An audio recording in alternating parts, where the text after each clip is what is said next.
It was said, in time to come, that Franco was a cautious and even reluctant conspirator in the army's coup d'etat, which began the Civil War. But he became Europe's longest ruling dictator of our century, the archetype of dominant endurance.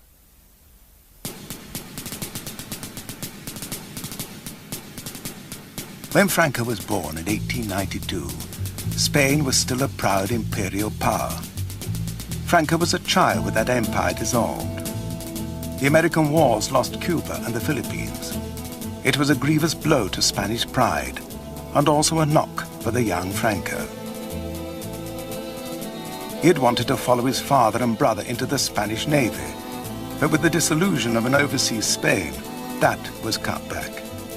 So for Francisco Franco, it had to be the unglamorous and rather disgruntled army. For Franco, and so many of his class and generation, the army was his education. It confirmed the political images of the past, which were romantic or ambitious, or probably both. Spain had lost its empire, but it still clung desperately and bitterly to its last vestige of glory abroad. In its protectorate of Morocco, Spain sought to erase its humiliations far away by redoubling its military dominance. At home, as so often in military restlessness, party politics meant very little. The officers were either indifferent or vaguely hostile. The only consideration, almost religious, was patria, the fatherland. As a career army officer, Francisco Franco flew very high and very fast. He became in succession the youngest captain, major, and colonel. By the age of 33, he was a general. He had commanded the Spanish Foreign Legion for 4 years, following his personal mentor, the much wounded and scarred hero, General Millán Astray. Millán Astray was the founder of this disciplined and brutal elite of the Spanish army.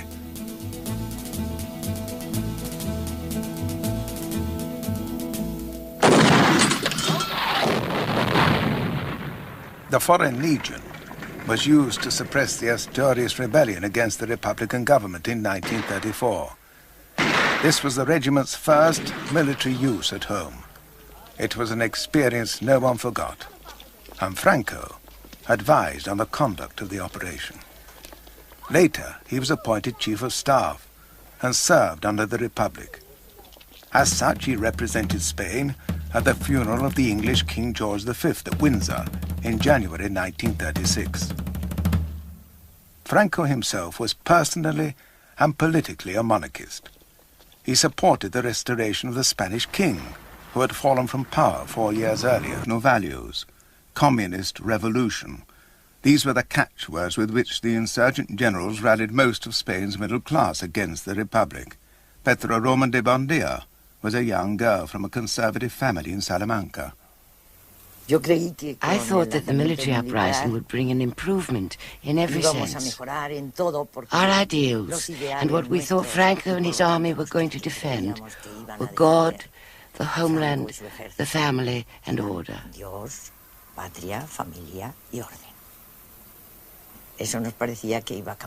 We thought that the rising would change everything. We never imagined that it would be such a long war.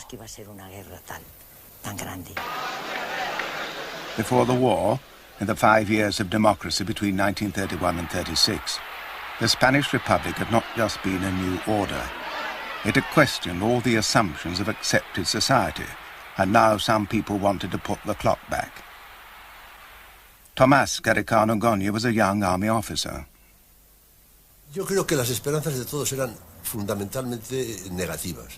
I think that most of our hopes were fundamentally negative. That is to say, we wanted to stop certain things, public disorder, the labor upheavals which did so much harm to both management and workforce. We wanted to do away with religious persecution. Not only was religious education banned, but also any teaching by the religious orders. We wanted really to return to a more traditional Spanish way of life, a peaceful one, which this Republican government had failed to bring. The social upheavals of the Republic had led to a progressive breakdown of law and order. In the countryside, peasants hungry to own the land they worked seized it.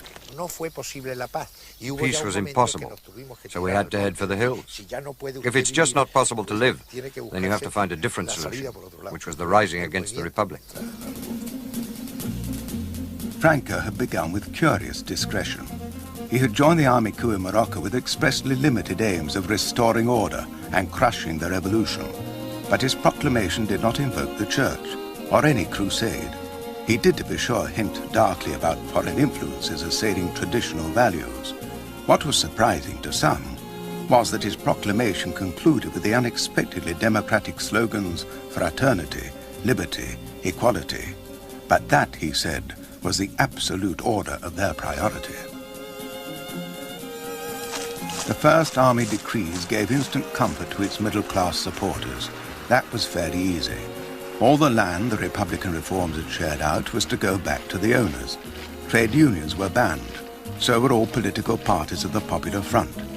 But first, the army had to face the fact that its initial coup had failed. Armed working-class resistance had defeated the army rising in 5 key cities. Spain was divided. The Republican government held Madrid, the Basque Country, and nearly half the rest of Spain. And the nationalist command was split. General Mola in the north, and in the south Franco with his Army of Africa. The nationalist original plan had been to install General Sanjurjo as commander-in-chief, but he died in a plane crash as he left Portugal to take command in Spain. It left a difficult gap.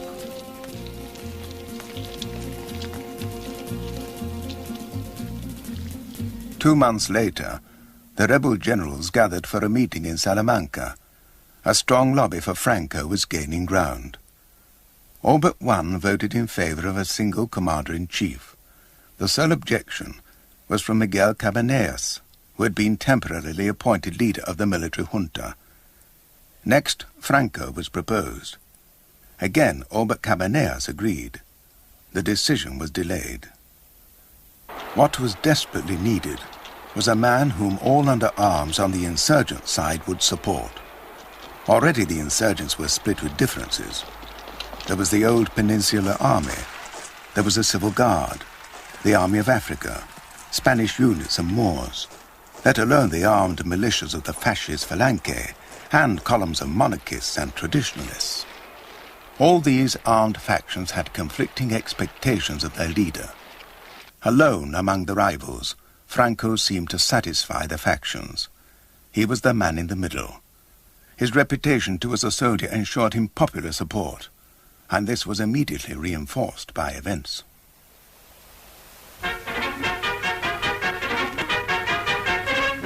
Driving on to the relief of Toledo, the advance of General Franco's columns from the west is pushed on remorselessly. White troops and Moors, well armed and trained in modern methods of warfare, supported by powerful artillery, overcome the resistance of government militia, whose retreat is on Madrid rather than Toledo. General Franco arrives to embrace and honor Colonel Moscardo, the brave and bearded commander. The victory at Toledo inflated Franco's prestige.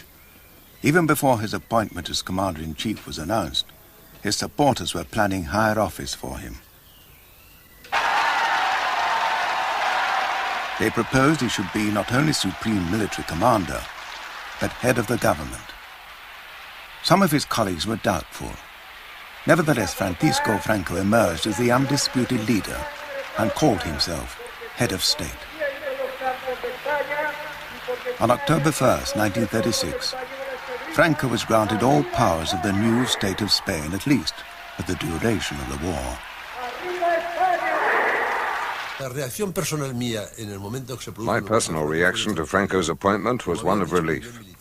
Nationalist soldiers were saying, a single command wins a war. A split command loses a war. Franco's appointment was unquestioned. There wasn't anyone else who could hold a candle to him, and it was a source of great relief all round.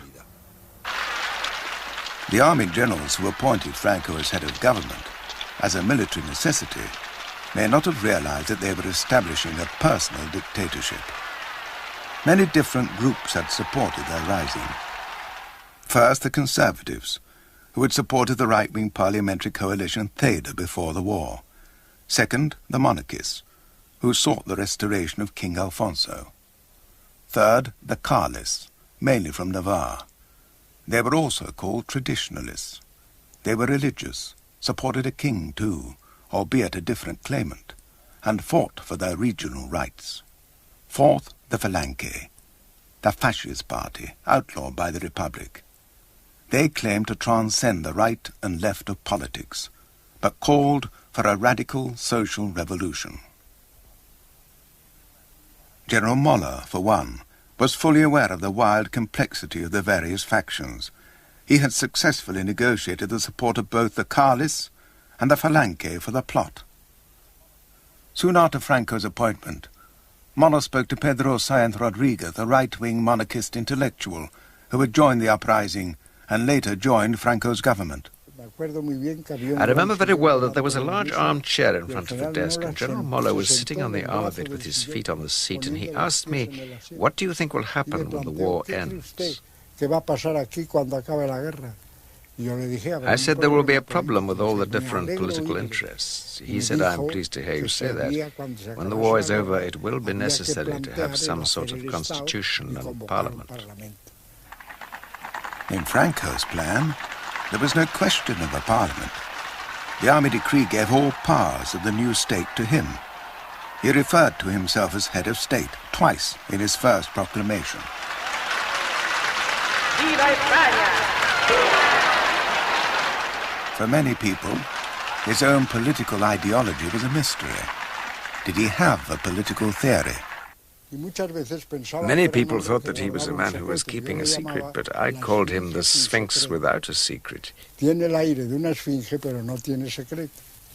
the air of a Sphinx, but there was no secret. He was silent on many subjects because he had no opinion on them.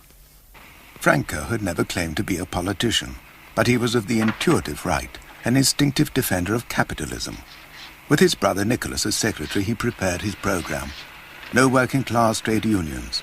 Help for peasants, but land for landowners. Concord with the church. Above all, no democracy. That way, perhaps, the working-class opposition could be wiped out forever. Un Estado totalitario armonizará en España el funcionamiento de todas las capacidades y energías del país, en el que dentro de la unidad nacional el trabajo, estimado como el más ineludible de los deberes, será el único exponente de la voluntad popular. Y merced a él podrá manifestarse el auténtico sentir del pueblo español a través de aquellos órganos naturales que, como la familia, el municipio, la asociación y la corporación, harán cristalizar en realidades nuestro ideal supremo. These aims of the Spanish right could only be secured by repression. Even before Franco took command, working-class resistance was physically extinguished by advancing nationalist columns. Franco himself continued the purge. Franco estaba un día que fui yo a hablar con él, que me llamó para una interview que le habían hecho. One day when I went to see Franco, he called me for an interview before I was a minister. He was sitting at a table drinking chocolate, dunking bits of bread and biscuits into it, and he had a heap of files on the left and was classifying them. Some he put on the table, others on a chair. Afterwards, on leaving, I asked an adjutant what were those files which General Franco had. They were the death sentences. Those which he placed on the chair were for signing and the others for revision. It was something done quite calmly. For him it was simply a military matter. There were few critics of these methods in the nationalist zone. Franco's supporters were united in the common cause of defeating the Republic. But as to what to replace it with, there was much dispute. First, there were the fascists, the Phalange. Before the war and his imprisonment, their leader, José Antonio, had tried to present a doctrine of seductive simplicity. Tenemos una fe resuelta, es que están vivas todas las fuentes genuinas de España. España ha venido a menos por una triple división. Por la división engendrada por los separatismos locales, por la división engendrada entre los partidos y por la división engendrada por la lucha de clases. Cuando España encuentre una empresa colectiva que supere todas esas diferencias, España volverá a ser grande como en sus mejores tiempos.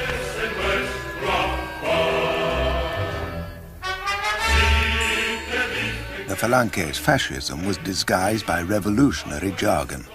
Narciso Perales was one of its first members. The Falange was a revolutionary movement which wanted to carry out profound changes in the Spanish society of those times, changes which are still necessary today. José Antonio proclaimed a doctrine which resolved opposing doctrines in society. It upheld spiritual values and the belief in the fatherland as our common and universal destiny, and at the same time it aimed for a social revolution. The agrarian reform would turn the land over to the peasants so that the vision of giving the ownership of the land to those who work it would come true. Banks would be nationalized because it was considered unjust that the savings of all the Spanish people should be controlled by a few who dominated the economy of the country.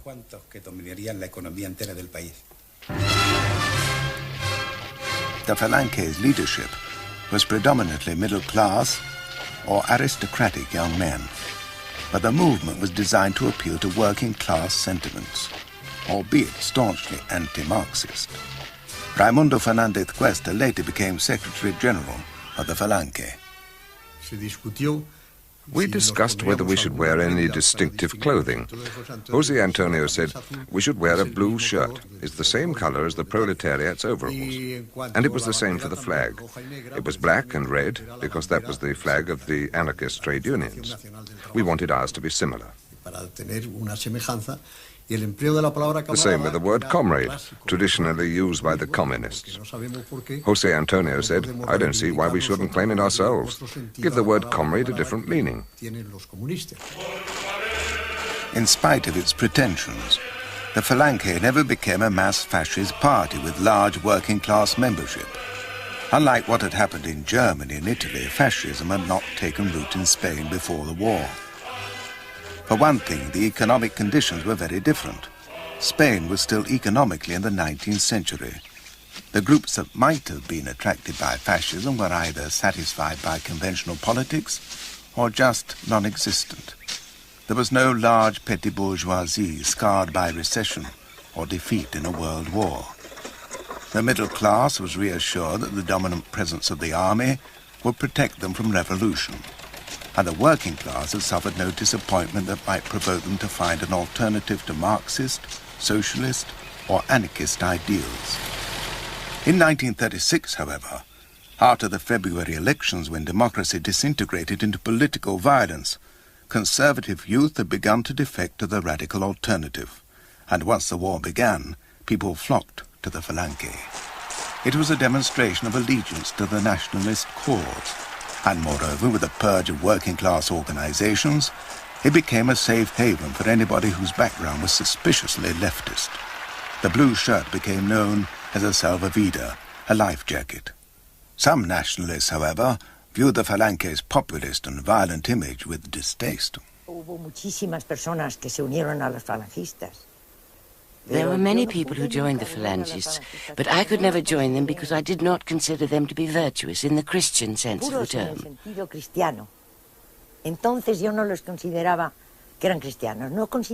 I did not think that the Phalangists were Christians. I did not think that they acted in a way that I considered to be correct, and I never liked them. There was a phobia against Phalangism in my family, partly because the Theda and the Falange were totally opposed to each other, and we all belonged to the Theda. The greatest contrast to the Falange was another faction of nationalists, the Carlists, the deeply traditionalist group based in Navarre.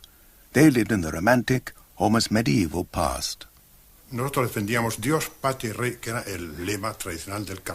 were defending God, the fatherland, and our king. This was the traditional slogan of Carlism. By God, we meant religion in its true sense, with no interference by the church in the government of the state. As for politics, we were in favor of regional rights. That is, we saw Spain as a conglomeration of regions which have, from time to time, been united by a common cause of Spanish nationality. Franco was no fool. He recognized the potential danger of disunity in the nationalist camp. To his brother-in-law, Ramon Serrano Sr., he gave the job of devising a formula for uniting the factions. Los objetivos eran evitar las discordias y las The objectives were to avoid internal conflicts and rivalry, which were bound to debilitate the nascent state. This was Franco's view, and as commander-in-chief and leader in the war, I think he was right. He sought to establish and maintain a certain order and discipline in the rear guard.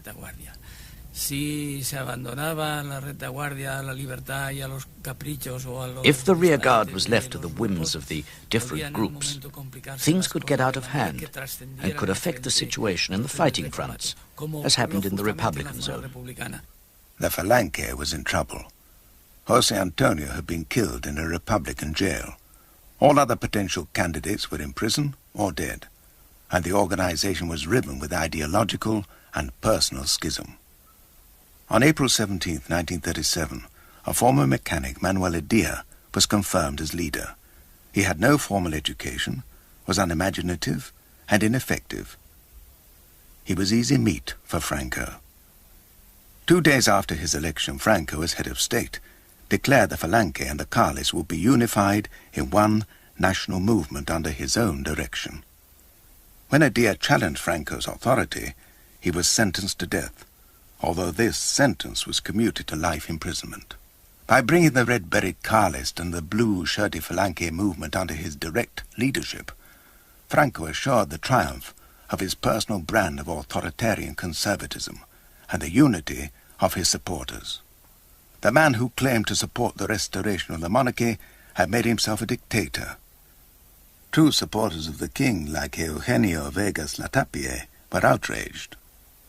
It seemed as if the new state created by Franco wasn't so much a state as a dictatorship run exclusively by him.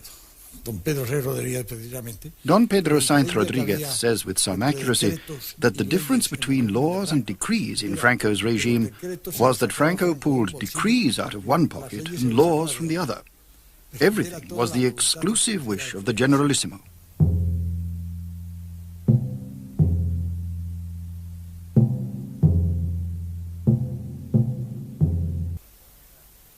Franco's regime was a conservative dictatorship, but it was cloaked in symbols and ritual of fascism. In the European economic depression of the 30s, fascism could be seen, and was seen, by many as an up-to-date alternative to the politics of class struggle. To unite a nation, even forcibly, in one supposed common interest, was a superficially attractive doctrine. At least it provided Franco, the reactionary soldier, with a facade of modern political ideology. Franco saw his task as blending the conflicting elements of the new Spain while maintaining the traditional values of the old. The charismatic fascist leader José Antonio Primo de Rivera was gone, shot in a Republican jail. Franco assumed his mantle. One could say Franco misrepresented José Antonio. He emphasized the inoffensive side, at least what was inoffensive to conservative people, and he silenced and buried anything that threatened them. José Antonio had argued for the revolutionary upheaval of Spain's old order, but now he was dead. His name was carved in the stonework of Burgos Cathedral. Every church in Spain carried this potent legend. Thus the Falange revolution became absorbed within the symbolism of Spain's deepest reaction, the church. And Franco presided.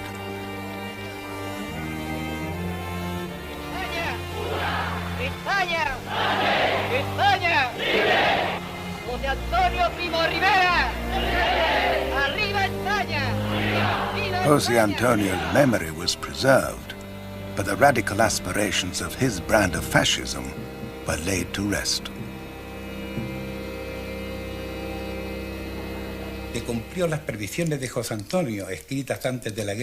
What José Antonio had predicted before the war came true.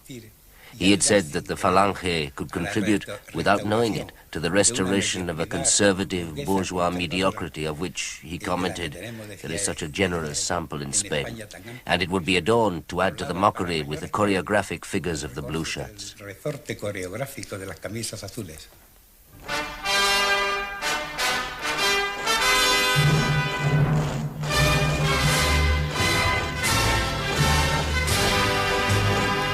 Se puso una careta de situación francamente fascista, como se decía entonces. The regime presented a mask which was basically fascist, but deep down this wasn't the case. I would describe it as an economically conservative, authoritarian government because order had to be imposed, but with a facade and certain details from totalitarian regimes to be found elsewhere in Europe. Franco drew on support from all aspects of the old Spain, but especially and naturally he found an enthusiastic champion in the church. The Republic had attacked it, both ideologically and physically. There was never any doubt as to where the church would stand now. It protested at Republican atrocities, but on the whole turned a blind eye to the same on the nationalist side. El Cirineo le ayuda a llevar la cruz. Mirad este hombre que llora en silencio. Y le increpan diciendo, pues tan fácil corazón tiene el hombre, atémosle al cuello este Cristo y váyase a llorar en el fondo del río con él. Señor, la muerte se derramará sobre todas las cosas. Me acercaré al altar de Dios, al Dios que es alegría de mi juventud. Han arrancado a golpes la puerta del sagrario, que estaba abierta. Y la mano que conoce más sangre registra la custodia. ¿Por qué os apresuráis, almas, en el despojo? 2 months after the start of the war, the Bishop of Salamanca declared that the military rebellion was a crusade. It didn't seem to matter that it was being fought by Moorish Muslim troops, whose religious symbol was not the cross, but the sword. The Church's endorsement, however, was reinforced by a letter from Spanish bishops to Catholics all over the world. In their words, the war was between the spiritual crusade in defense of law and order and the materialism of Russian Soviets. This letter was published 2 weeks after the rebels conquered the Basque country. Priests there, like other conservatives, served with the Basque Republican Army. For them, the defense of the Catholic faith was far from the same thing as Franco's crusade. They had seen the wartime republic as a cause of freedom for Basque regionalism. They had appealed to the Pope. But although the Vatican wavered, the Pope eventually recognized the Franco regime in the summer of 1937. He later sent a nuncio to represent him in Burgos.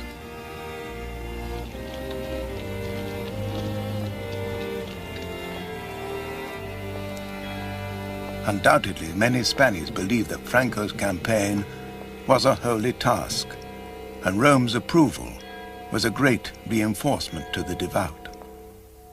Una emoción grande para mí fue mi encuentro con mi hermano, el que caería en la guerra, el pequeño. A very moving experience for me was my meeting with my younger brother, who was later killed on the Northern Front.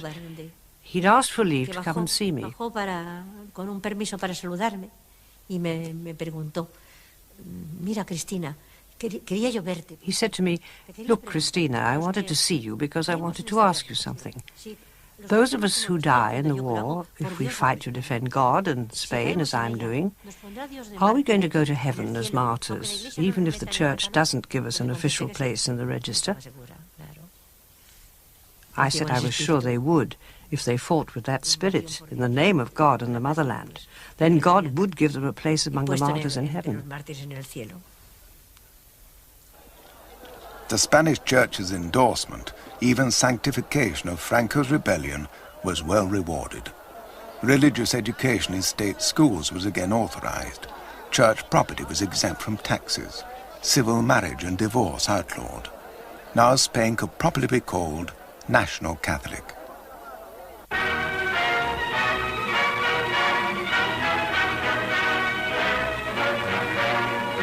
Propaganda films carried the message to the faithful. This was how the rebel regime wanted or needed to be seen.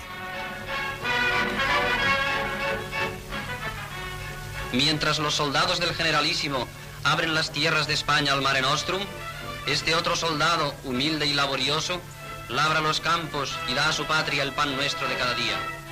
Fecundado con la sangre de tantos héroes, el suelo de España se cuaja de doradas espigas, de rubias mieses, símbolos de una patria con pan y justicia como el caudillo quiere. Apart from the Foreign Legion and the Moors, the backbone of Franco's army were the Catholic peasants of Spain's agricultural heartland. In spite of their poverty-stricken standard of living, they chose to defend traditional values, the village and the church. They were frightened too by stories of forced collectivization in the Republican zone. With Franco, on the other hand, the price of their main crop, wheat, was guaranteed against ruinous fluctuation. Their income, however meager, was secure. In Castro Jeriz, in Old Castile, the peasants had no doubt about supporting the right wing during the war, as they had done before it. During the Republic, we supported the right. We had to support them because they were under attack. During the Republic, we were persecuted, but after we were free. We could go home any time. Before, we couldn't even go out. Florentino and Agapito were typical of a simple peasantry, reassured by the nationalist regime's maintenance of traditional values embodied in the church. Their faith was their dignity.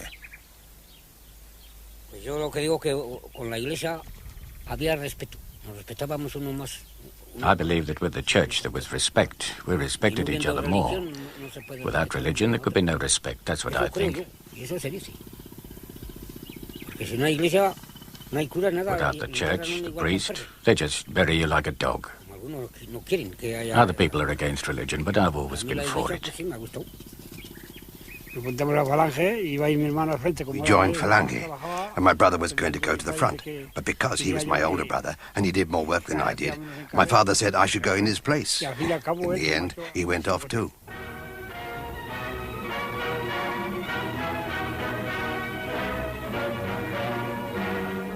The nationalist propaganda films idealized the traditional image of Spain as distinct from the modern anomalies of the Republic.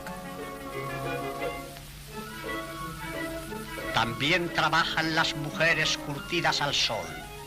No importan los callos ni las heridas. Son flores sangrantes del triunfo. España entera es milicia, y la milicia es austeridad, trabajo, resistencia y silencio. The contrast between the position of women in the nationalist part of Spain and that in the Republican zone was extraordinary. The Republicans had emancipated women. Divorce was legalized. Discriminatory laws abolished. Now with the Civil War, some women even went to the front to fight. But in the nationalist zone, the senoras and senoritas of old Spain were revered in a subsidiary role. Pilar Primo de Rivera was the sister of José Antonio. She had been trapped in Republican Madrid at the start of the war. No tenía un sentido, pues, por ejemplo, familiar. They had no sense of family duty, and the divorce law had already divided us even more, because, of course, our Catholic way of life meant we could not accept it. In the nationalist zone, everything was much more constructive, more efficient, orderly and effective. There was a reason for everything. On the other side, there was chaos and a jumble of weird ideas. That is the truth. When Pilar escaped to the nationalist zone, she set up a special women's section of the Falange, the fascist party. Our women didn't go to the trenches. They were auxiliaries at the front, in the infirmaries, in the washroom, in the hospitals. But our view was always that the woman's most important mission and her real place was in the family, at home.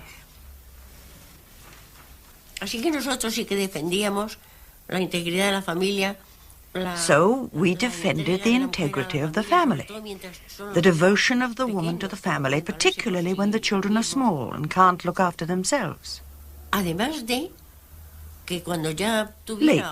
the woman could apply herself to her vocational work, her studies or whatever, but without taking that too far. We have always wanted to maintain a balance and give due priority to the defense of the family. Camaradas, hoy vais a escuchar la voz de vuestro jefe. La misma voz que ha ordenado más de 100 batallas victoriosas viene ahora a hablaros a vosotras. La que escuchan atónitas las naciones viene a deciros hoy cuál es vuestra misión de mujeres dentro del movimiento. Por lo tanto, abrid vuestros sentidos para que no perdáis ni una sola de sus palabras ni uno solo de sus gestos. Arriba España. Of course, it will be a man who is entrusted to direct the mission of women within the national movement. En la ciudad de Santander se celebran cursos de cultura física organizados por la sección femenina de Falange Española Tradicionalista y de las Jons. Junto al mar Cantábrico y en donde Castilla se asoma al mar, la escuela de danza practica diario sus ejercicios. La Nueva España cultiva su cuerpo y su espíritu y se prepara para crear una patria mejor. The nationalist propaganda emphasized the wholesome, domestic aspects of the regime. Franco's daughter promoted this in a newsreel made for German children, with a little help from her father. ¿Quieres decirle algo a los niños alemanes? ¿Pero qué les digo? Lo que quieras. Pido a Dios que todos los niños del mundo no conozcan los sufrimientos y las tristezas que tienen los niños que están aún en poder de los enemigos de mi patria. Yo deseo que todos los niños españoles tengan una casa alegre, con cariño y con juguetes. Y por eso envío un beso a todos los niños del mundo. As the rebels' army secured more territory, the propaganda camera showed the charitable work of the nationalists in the captured republican towns.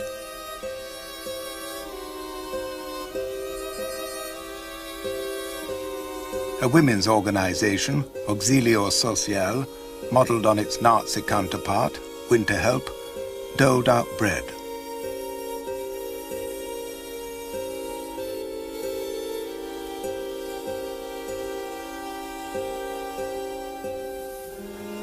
From the start of the war, the rebels held most of the food-producing regions of Spain. This gave them a powerful weapon both in preserving morale in their own zone and taunting the increasingly hungry republicans.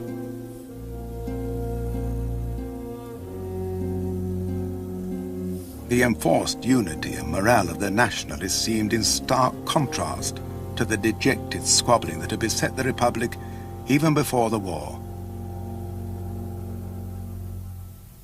Toda la radio era triunfalista. Everything on the radio boasted of victory. We were always winning, we were triumphant, we were strong. That's what we all felt at that time. So we were the victors, we were winning, we were the ones with God on our side. All the soldiers carried a small piece of material with the image of Jesus' heart. It was thought that God was helping us because that was how it should be. It had to be. Im Lichte der aufgehenden Sonne nationale Traditionen zeichnen sich immer klarer die Umrisse eines neuen Spanien, einig, groß und frei. Nazi Germany and Italy had formally recognized the rebel regime during the siege of Madrid. From the first days, they had been supplying more and more military aid. When the German ambassador, General von Faupel, took the salute at the recognition ceremony, Franco described his allies as the bulwarks of culture, civilization, and Christianity in Europe. This moment, he said, marks the peak of life in this world.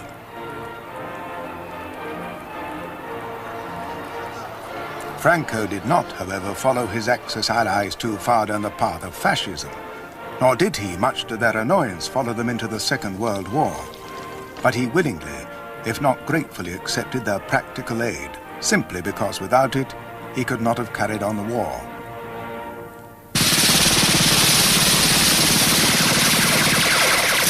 When it was finally over, Spain had to repay Germany £116 million, nearly £2 billion in today's money. But the Germans were not altruistic. They needed a steady flow of minerals for their own Nazi war machine. They suggested taking over Spanish mines.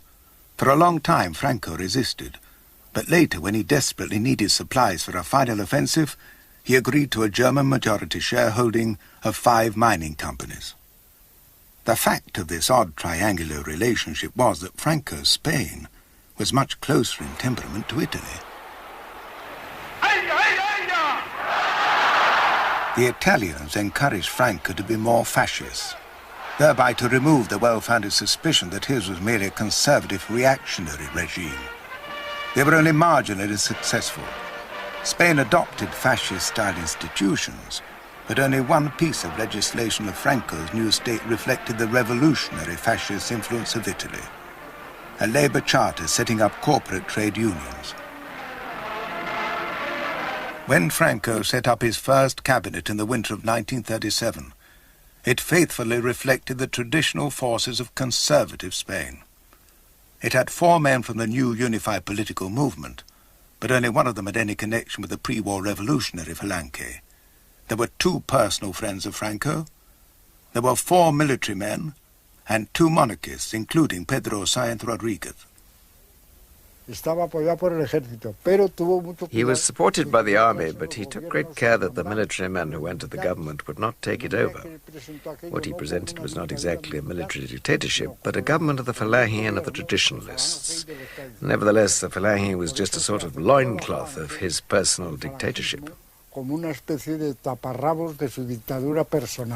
The genuine Phalangists and traditionalists were prepared to do anything for the sake of their cause, so Franco could trust neither. Entonces no eran de fiar para el mismo Franco. Así fueron sustituidos los auténticos. Thus, the true party people were replaced with pseudo-Phalangists and pseudo-traditionalists. Finalmente, pero de forma progresivamente decreciente. And even they were gradually pushed aside, as Franco increasingly relied on the right-wing groups which, although they were not proper parties, supported him until the end of his life. We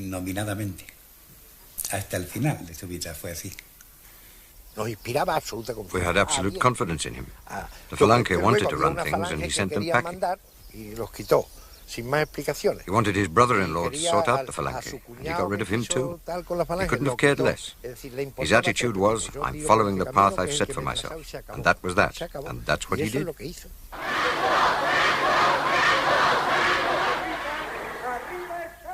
As his Minister of Public Order, Franco appointed General Martínez de Nido. This man's reputation was based on his brutal repression of anarchists in Barcelona in the 1920s. Nido's appointment marked Franco's determination, above all, to strictly suppress any working-class resistance. If anyone was caught with any association with working-class parties or trade unions, they were summarily dealt with. Francisco Poyatos López, a lawyer, had escaped assassination squads in Republican Madrid, but he found justice was no fairer in the nationalist zone. Entraban, por ejemplo, 20 individuos. 20 people would go in and the trial would take less than a quarter of an hour. There wasn't even time for them to make statements, nothing at all. It was even worse than the executions without trial because, on top of everything, it was making a mockery of justice, giving an appearance of legality to something which was not legal at all. And also, as I learnt later on, Franco insisted that only 1 in 5 people could be acquitted. That was the highest proportion. The nationalist passion for the unity of Spain meant stamping on all aspirations for autonomy of the traditionally distinctive regions of Catalonia and the Basque Country. In the Basque Country, the physical devastation was matched with the attempt to destroy the spirit of Basque nationalism. The Basque language was prohibited. Even the road signs were painted out. In April 1938, as Franco's army was poised to invade Catalonia, he announced the abolition of the region's home rule. The decree proclaimed that Catalonia would now have the honor of being governed on an equal footing with the rest of Spain. Before the war was over, it became clear what that honor entailed. The so-called law of political responsibilities retrospectively made anyone who had been an active Republican for 18 months before the war liable to prosecution. It included anyone who resisted Franco during the war. More often than not, the sentence was death, even if it wasn't always carried out. By the spring of 1938, he was already rounding up thousands of Republican soldiers and sending them to concentration camps. And the war still had a year to run.